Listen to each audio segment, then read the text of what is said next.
নবীজি বলছেন মান কানা ইউমিনু বিল্লাহি ওয়াল ইয়াউমিল আখির ফালিয়াকুল খায়রা আও লিয়াসমুত। তোমাদের মধ্য থেকে যে কিনা মুমিন পরকালে বিশ্বাসী আখিরাতে বিশ্বাসী সে বললে যেন ভালো কথা বলে, নচেত যেন চুপ হয়ে যায়। তারপরেও গালি দেওয়ার অনুমোদন ইসলাম দেয় নাই, গীবত করার অনুমোদন ইসলাম দেয় নাই, মুখ দিয়ে আরেকজনকে কষ্ট দেওয়ার জন্য সমর্থন ইসলাম করে নাই। মুসলমান তো হবে এমন যে কিনা আখিরাতে বিশ্বাস করে, আল্লাহকে বিশ্বাস করে।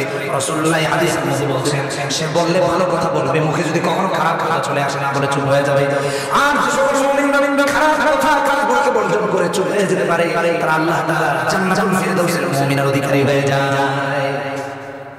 ওয়াল্লাযীনা হুম আনিল লাগwi হয়তো কথা কাজ বর্জন করে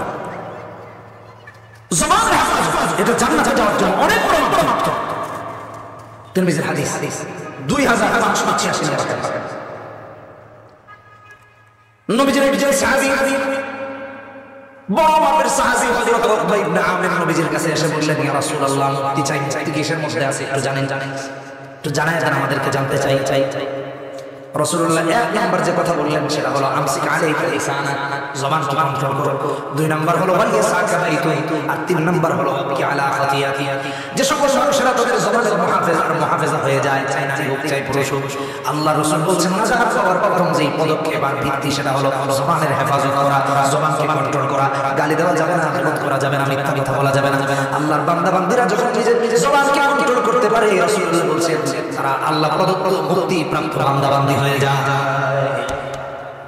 এজন্য জবানকে হেফাজত, আল্লাহ আমাদের বুঝার তৌফিক দান বলি আমিন। তিন নাম্বার ওয়াল্লাযীনা হুম লিযাকাতি ফাইল, যাকাত আদায়ের ব্যাপারে যত্নবান হওয়া। মনে থাকবে তো যাকাত আদায়, এটা এদিকে ঝুলায় না ওইদিকে ঝুলায়, আমার হাতে লাগবে একটু পরে, তারপর ছিটকায় পড়বে। তিন নাম্বার ওয়াল্লাযীনা হুম লিযাকাতি ফাইল, এই যাকাতের দুই ব্যাখ্যা। একটা হলো নিজের আত্মাকে পরিশুদ্ধ করা, আর আরেকটা হলো নিজের সম্পদকে পরিশুদ্ধ করা। আত্মা পরিশুদ্ধ হয় আত্মা থেকে কুফর, শিরক, বিদআত এগুলো দূর করার মাধ্যমে। আত্মার মধ্যে ঈমান থাকতে হবে, ইসলামকে লালন করা লাগবে, তাওহীদকে লালন করা লাগবে, আত্মার মধ্যে রাসূলের মহব্বতকে লালন করা লাগবে। আত্মার মধ্যে আল্লাহ রাসূলের মহব্বতকে লালন করতে পারলে এই আত্মাটা পবিত্র বিশুদ্ধ হয়ে যায়। সুবহানাল্লাহ। দুই নাম্বার অর্থকে পরিশুদ্ধ করা, সম্পদের যাকাত দিবে, সম্পদ থেকে সদকা করবে। কার খুশির জন্য? কার খুশির জন্য? যদি বলেন কার, তাহলে নিজের সম্পদটাও পরিশুদ্ধ হয়ে যাবে, টাকা পয়সাটাও পরিশুদ্ধ হয়ে যাবে, টাকা পয়সাটাও পবিত্র হয়ে যাবে। আল্লাহ আমাদের বোঝার তৌফিক দান করুন। কোরআনে কারিমে আল্লাহ তাআলা বারবার বিভিন্ন আয়াতে বলেছেন যাকাত, নামাজে যাকাত বলেছেন। কিন্তু এখন আমাদের মধ্যে এমন অবস্থা, যাকাত দেয় 5 লক্ষ টাকা যদি যাকাত আসে 50,000 টাকা দিয়ে বাদ দিয়ে। যাকাত ভিত্তিক অর্থ ব্যবস্থা অন্ততপক্ষে একটা মুসলিম সমাজকে এমন ভাবে স্বাবলম্বী করে তুলবে যে একজন মুসলমান না খেয়ে থাকবে না, একজন মুসলমান বস্ত্রহীন এই শিরের মধ্যে থাকবে না। যদি প্রত্যেকটা মুসলমান হক আদায় করে যাকাত, প্রতিটা মুসলমান। কিন্তু আমরা তো যাকাত দিই না, হারাম কাজে স্পন্সর করি, হারাম কাজ, কনসার্ট হয় সেখানে স্পন্সর করি, গান হবে সেখানে স্পন্সর করি। কিন্তু নিজের উপর ফরজ যে বিধান এটা পালন 52.5 ভরি সোনা, 7.5 ভরি স্বর্ণ, অথবা উভয় নিসাবের থেকে চাই 52.5 রূপের মূল্য অথবা 7.5 ভরি স্বর্ণের মূল্য পরিমাণ নগদ অর্থ যদি থাকে, ব্যবসা মাল যদি থাকে, আর আরবি মাসের হিসাব করে এটা যদি 1 বছর বেঁচে থাকে আপনার কাছে, মাঝখানে উঠানো না তাতে অসুবিধা নেই। ধরেন 20 রবিউল আউয়াল থেকে 20 রবিউল আউয়াল হিসাব, আপনার আবার সেই হিসাব ঠিক আছে, তাহলে আপনার উপর যাকাত দেওয়া ফরজ। 40 ভাগের 1 ভাগ শতকরা 2.5 ভাগ আপনার উপর যাকাত দেওয়া কে ফরজ করেছে? জোরে বলেন কে? আল্লাহ। এখন আপনি আমি যাকাত দিই, আর যে এর নাম কেমন দিবে 50,000 টাকা, লোক হাজির করা 1 লাখ।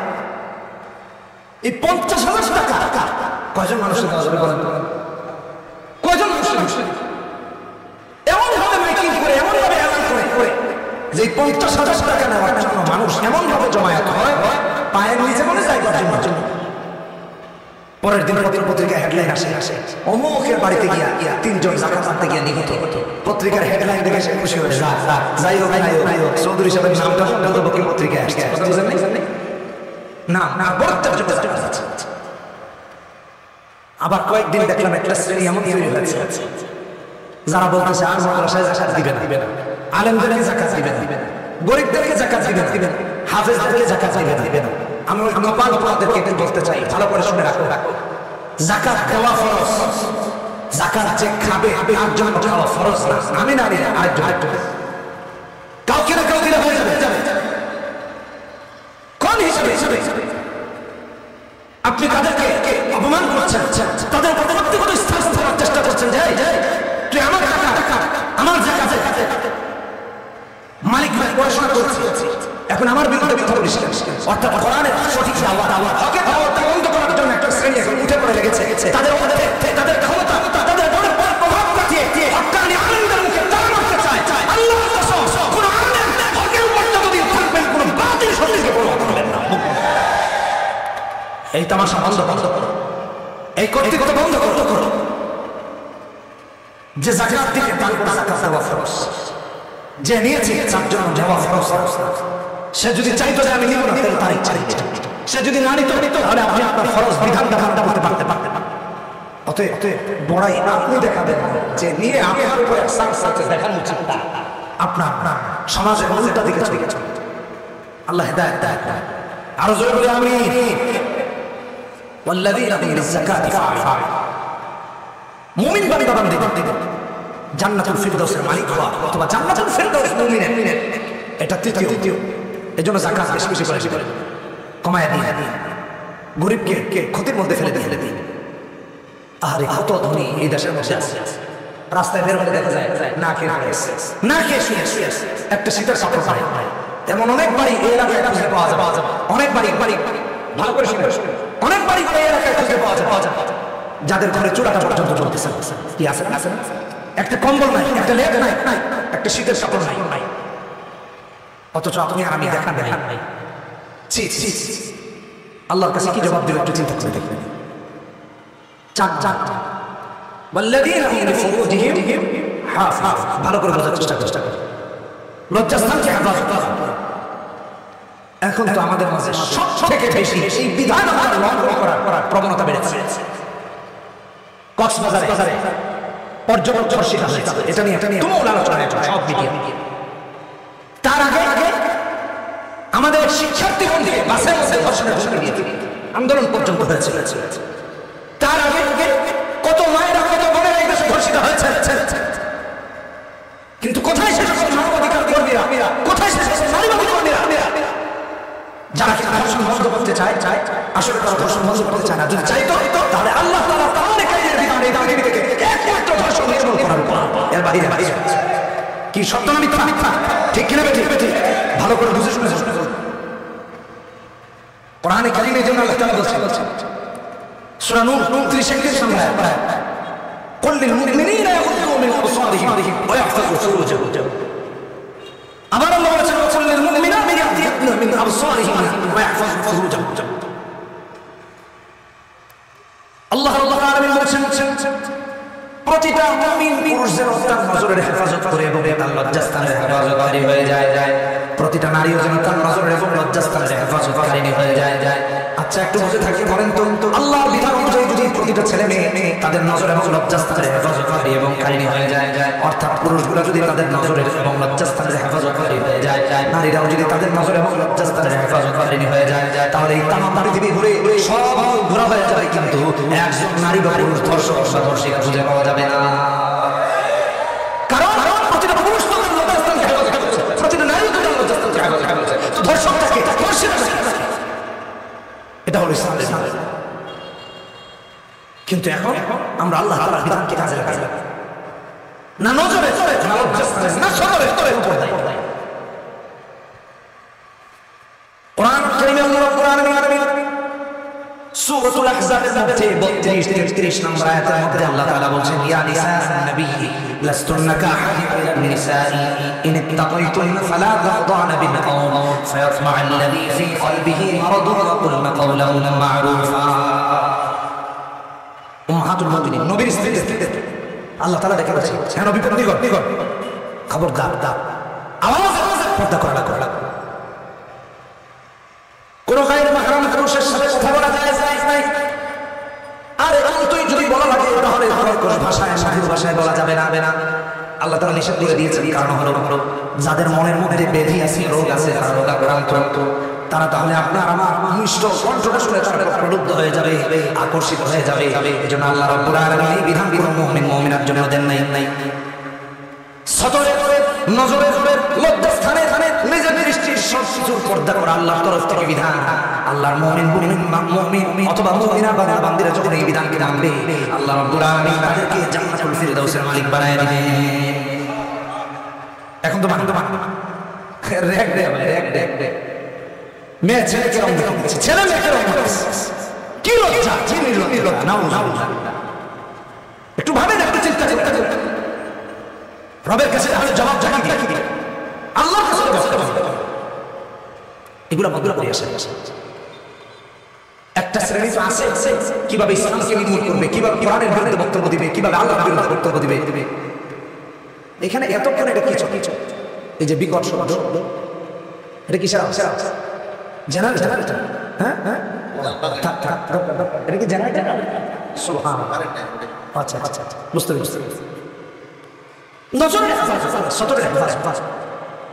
এটাকে একটা আড়ালে বা দেয়ালের পাশে রাখলে সাউন্ড কম, মানে যে কোনো সাউন্ড সাফ করে দরকার ছিল, অসুবিধা নেই। আমার তো শেষে শিখি, কারণ যাই এখানে কথা বলবে এই আওয়াজে না নিজের কথা শুনবে না বলবে না ওইটা শুনবে। ও বলতেছে হুজুর আমারটাই শুনবে, আপনারটা লাগবে, ভাবখানাটাই না। নজরে যে কথা বলছিলাম, একটা শ্রেণী আছে ইসলামের বিরুদ্ধে দাঁড় করিয়ে দেওয়া, কোরআনের বিরুদ্ধে দাঁড় করিয়ে দেওয়া, আল্লাহর বিরুদ্ধে দাঁড় করিয়ে দেওয়ার পিছনে মানুষকে বিশৃঙ্খল পরিস্থিতি সৃষ্টি করতে চায়। মাদ্রাসা ধ্বংস করে দেওয়া, মাদ্রাসা লাগবে না, কোরআনে কি আছে না। এই যে এত ধর্ষণ দেশে হচ্ছে, এই সব পিছনে যদি কোরআনে প্রতিষ্ঠিত করা যায়, ইনশাআল্লাহ আমি প্রমাণ দিয়ে যাচ্ছি, চাপাবাজি করে যাচ্ছি না, তারপরে দলিল দিয়ে যাচ্ছি কোরআন হাদিস থেকে। আমার ব্যক্তিগত কোনো কথা নয়, এটা ভালো করে মনে রাখতে। নবীজির একটা হাদিস শুনে যে ইসলাম কিভাবে ধর্ষণ নির্মূলে কাজ করে, নারীর ইজ্জত সম্মান রক্ষায় কিভাবে কাজ করে, এটা বুঝাচ্ছে। বুখারী শরীফের হাদিস 6474 নম্বর হাদিস। নবীজি বলছেন, মা বাইনা লাহইহি ওয়া মা বাইনা রিজলিহি আসমান লাহু জান্নাত। আমার ভাইরা যুবক-বন্ধুরা লক্ষ্য করুন, রাসূলুল্লাহ সাল্লাল্লাহু আলাইহি ওয়াসাল্লাম বলেছেন যে বান্দা-বান্দীরা তাদের দুই চোয়ালের মাঝখান তথা জিহ্বা আর দুই পায়ের মাঝখান থেকে লজ্জাস্থানের মুহাফেজা হয়ে যায়।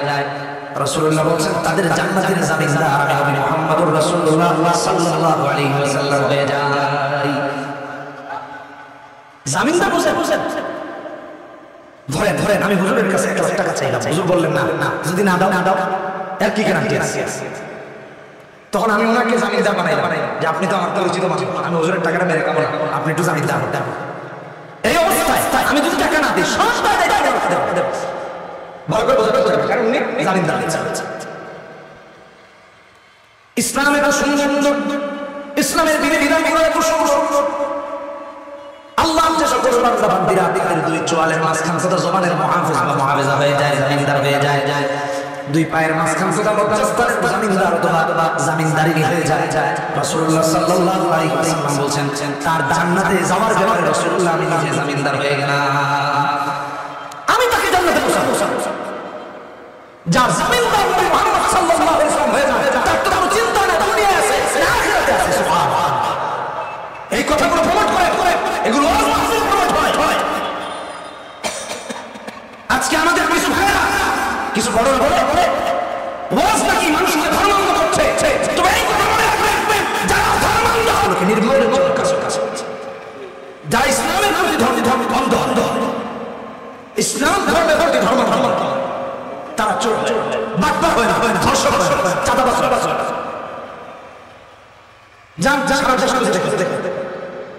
প্রতিদিন যাত্রাবাড়ি ফ্লাইওভার ওঠার আগে প্রতিদিন সময় নিয়ে করেছে। আমাদের প্রশাসনের ভাইদেরকে আটকেছি চাঁদাবাজি, তারা অভিযান চালিয়ে তাকে গ্রেফতার করেছে, কিন্তু আমি জানতে চাচ্ছি বন্ধ হয়েছে এখনো চলছে।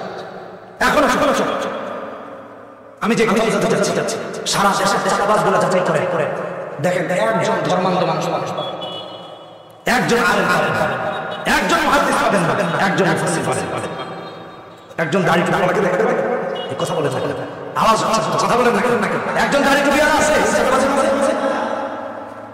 যারা ধর্মান্ধ বলে ইসলামকে আঘাত করতে চান, দিনকে আঘাত করতে চান, কোরআন হাদিসকে আঘাত করতে চান, তাদের সামনে বলছি চাঁদাবাজির মধ্যে, টেন্ডারবাজির মধ্যে, সন্ত্রাসীর মধ্যে, চুরির মধ্যে, ডাকাতির মধ্যে, দুর্নীতির মধ্যে কোথাও এই লোকগুলোকে কোথায় পাবে? তো জান খুঁজে দেখে দেখে চ্যালেঞ্জ করে ইসলামের প্রতি যার যত আকর্ষণ আছে, যার যত ভক্তি আছে, যার যত শ্রদ্ধা আছে, যার যত বেশি বিশ্বাস আছে, সেই অপরাধ থেকে তত বেশি পাওয়া, এই অপরাধ থেকে তত মাহফুজ। আল্লাহ আমাদের ইসলামের প্রতি বিশ্বাসী মনে প্রাণে বিশ্বাস। উদাহরণ তো দিচ্ছি আরেকটা মুসনাদে আহমদ হাদিস 21,185 নাম্বার। এই যে ধর্ষণ বন্ধই হচ্ছে না কোনোভাবে, ভালো করে লক্ষ্য করেন। ধর্ষণ কিভাবে বন্ধ হবে?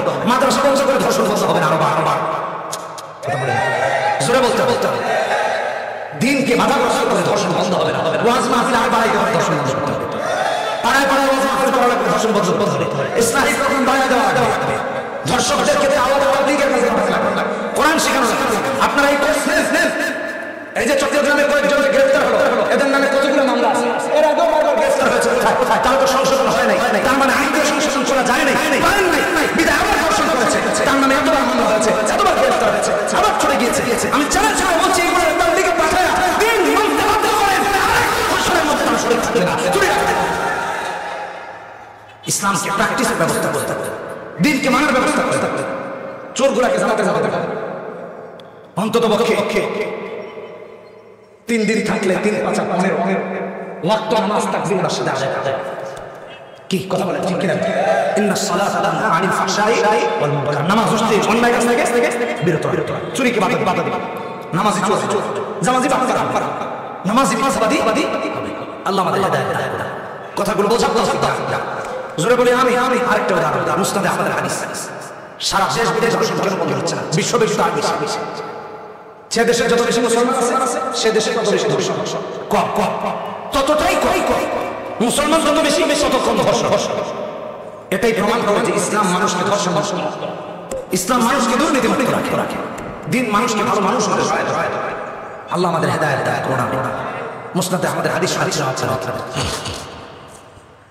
রাসূলুল্লাহ কাছে এক যুবক এসেছে, ইন্না ফাতান শাবা আতা নবী সাল্লাল্লাহু আলাইহি ওয়াসাল্লাম ফাকালা ইযন লি বিজিনা ইয়া রাসূলুল্লাহ। নবীর কাছে এসে যুবক বলতেছে, আল্লাহ রাসূল, আমি জিনা করতে চাই, আমাকে অনুমতি দিন। চিন্তা করছেন মাথা ঠিক আছে না?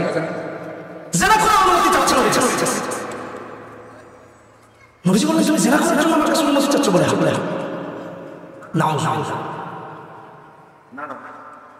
নবীজি আবার বললেন, যুবক তুমি কার সাথে জিনা করবা?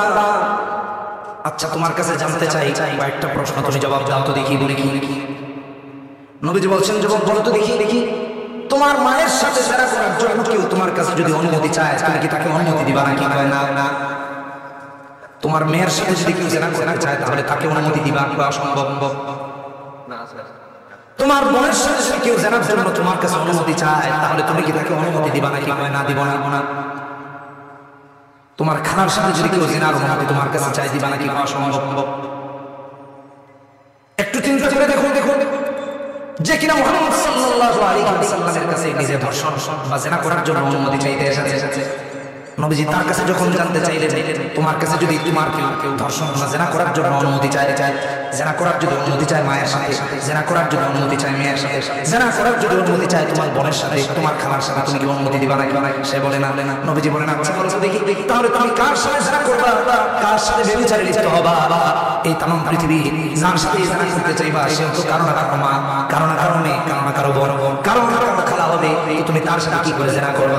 যুবকটা ডেকে বলে, ইয়া রাসূলুল্লাহ, ইয়া হাবিবাল্লাহ সাল্লাল্লাহু আলাইহি ওয়াসাল্লাম, আপনি আমাকে এত সুন্দর করে বুঝাই দিয়েছেন, জীবনে যতদিন বাঁচবো আর কোনদিন আমার মনের মধ্যে জিনা করব দূরের কথা, তার ইচ্ছা কোনদিন মনের মধ্যে আসবে না। জিনার ইচ্ছা মনের মধ্যে আসবে না। সুবহানাল্লাহ। ইসলাম কিভাবে মানুষকে সৎ ন্যায়নিষ্ঠ অশ্লীলতা থেকে বিরত রেখে বার্তা একটু বোঝার চেষ্টা, একটু চিন্তা করার চেষ্টা করতে। যারা ইসলামের বিরুদ্ধে কথা বলে তাদেরকে বলতেছে, যারা বলে ওয়াজ মাহফিল দরকার নাই, আমি বলি ওয়াজ মাহফিল আরো বাড়ানো শুধু বাড়ানো দরকার না, ওয়াজ মাহফিলে যে কথাগুলো হয় কোরআন সুন্নাহ থেকে কোরআন সুন্নাহ বাইরে তাদের কথা বলছি, ওগুলো তো তামাশা, ওগুলো বন্ধ হওয়া দরকার। কিন্তু যে সকল আলেম কোরআন হাদিস থেকে কথা বলে দ্বীনের কথা বলে, যে সকল প্রতিষ্ঠানে কোরআন সুন্নাহ শিক্ষা দেওয়া হয়, দ্বীন শিক্ষা দেওয়া হয়, এগুলো আরো বাড়ানো লাগবে। শুধু বাড়ানো লাগবে না, স্কুল কলেজ ইউনিভার্সিটি করে কোরআন হাদিস বাধ্যবাধকতা করলে আরো জোরে কন্ট্যাক্ট করে ওঠে। এখন তো যা হচ্ছে তা তো আরো ভয়ঙ্কর। এই যে হলো এটা কোথায় পেয়েছে? নিউজ হয়, সেগুলো তো মানুষ হুজুর বুঝে আকাশ নিয়ে কথা বলতে হুজুর জানে না। আরে ভাই মিডিয়া এসে মিলিয়ন কোটি কোটি মানুষ ছেলে মেয়েকে রং মেখে দিচ্ছে, মেয়ে ছেলেকে রং মেখে দিচ্ছে, আজে বাজে কথা জার্সি এই যে কি বলে গেঞ্জির মধ্যে অশ্লীল শব্দ গেঞ্জির মধ্যে ছি ছি ছি। এদের মায়ের কোথায়, এদের বাবার কোথায়, কিভাবে আমার সামনে চেহারা দেখায়, কিভাবে আমার সামনে চেহারা দেখায়, বা তাদের বাবা মায়ের চেহারা দেখায়, তাদের শিক্ষকের চেহারা দেখায়। অনেক মেয়েরা তো যৌন হেনস্থার শিকার হয়েছে, তারপরে অভিযোগ করেছে অনেক মেয়ে। আল্লাহ আমাদের হেদায়েত দেয়, এগুলো বোঝার তৌফিক। ইসলাম এমন একটা ধর্ম, শান্তির একমাত্র গোটা বিশ্বে শান্তি প্রতিষ্ঠা করতে হলে ইসলামের বিকল্প এজন্য আল্লাহ তাআলা বলেছেন লিউযহিরাহু আলা দীনিহি। কোরআনে কারীমে বারবার বলেছেন, সূরা তাওবা বলেছেন, সূরা ফাতহ বলেছেন, সূরা সাফ বলেছেন লিউযহিরাহু আলা দীনিহি, লিউযহিরাহু আলা দীনি কুল্লিহি। যেদিন জাহান পৃথিবীতে দ্বীন প্রতিষ্ঠিত হয়ে যাবে, সমস্ত ধর্মের উপরে ইসলামকে প্রতিষ্ঠিত করা হবে, সেদিন দেখবেন আর পৃথিবীর কোথাও ধর্ষণ থাকবে। আল্লাহ আমাদের হেদায়েত দেয়। আফসোস, কিন্তু আপনার আমার মাঝে বোঝ নাই, কবে আসবে আল্লাহ আল্লাহ। লজ্জাস্থানকে হেফাজত করা, জান্নাতুল ফিরদাউসের মুমিন যারা হবে তাদের মধ্যে একটা গুণাবলী। তাহলে এক নম্বর কি বলেছি? নামাজে বিনয়। এক নম্বর কি? সবাই কি বলে? এক নম্বর কি? জোরে নামাজে বিনয়। দুই নম্বর কথা বলে অহেতুক কথা কাছ থেকে নিজেকে বিরত রাখা। না বলে কি নিয়ে যাবো? এই খালি দিল নিয়ে যাবো? দুই নম্বর হলো অহেতুক কথা কাছ থেকে নিজেকে মাহফুজ রাখা। তিন নম্বর ওয়াল্লাযীনা ফিল যাকাত ফা'আলু। যাকাত আদায় করার যত্নবান, অর্থনৈতিক এবং আত্মিক, আত্মা এবং সংসার উভয়টাকে পরিবর্তন অর্থাৎ পরিশুদ্ধ করা লাগবে। আল্লাহ চার নম্বর লজ্জাস্থানের হেফাজত করতে হবে। এই চারটা জান্নাতুল ফিরদাউস যারা অধিকারী হবে মুমিন তাদের আল্লাহ দান করবে। পাঁচ ভালো করে শুনুন, পাঁচ নাম্বার ওয়াল্লাযীনা ফি আমানাতিহিম ওয়া আহদিহিম। এই আয়াতে আল্লাহ দুটো বলেছেন, একটা আমানত আর আরেকটা হলো ওয়াদা রাখা। এখন তো আমাদের আমানতের ব্যাপারে আমরা টোটালি বেকিয়া আমানত রক্ষা করি। আমানত ব্যাপারে একেবারেই আমরা যত্নহীন। কেউ আমানত রাখলে নিজের মনে করে রেখে এটা আমার। এরপরে যখন আমানত যিনি রেখেছেন তিনি যখন চান তখন আর দিতে পারেন, অথচ তিনি চাইতে আস্তে আস্তে কতগুলো ধোঁকা ক্ষয় করে ফেলেন। কিন্তু আমানত এটা মুমিনের এই আমানতের ব্যাপারে অনেক ঈমান অর্জন করেছে। এটা আপনার কাছে আমানত। স্বামী তার স্ত্রীর জন্য যেগুলো বিষয় আছে সেগুলো আমানত। স্ত্রীর কিছু বিষয় আছে সেগুলো আমানত। সন্তানের কাছে তার সন্তান, বাবার কাছে তার সন্তান আমানত। ভালো করে বুঝেন। কিন্তু আমরা এই প্রতিটা আমানতের খেয়াল প্রতিটা আমানতের খেয়াল শুধু অর্থ গচ্ছিত রাখা এটাই আমাদের মধ্যে সীমাবদ্ধ নয়। রবের আমানত আছে, আপনার আমানত আছে, আমরা সেই আমানতের খেয়াল স্ত্রীর আমানতের খেয়াল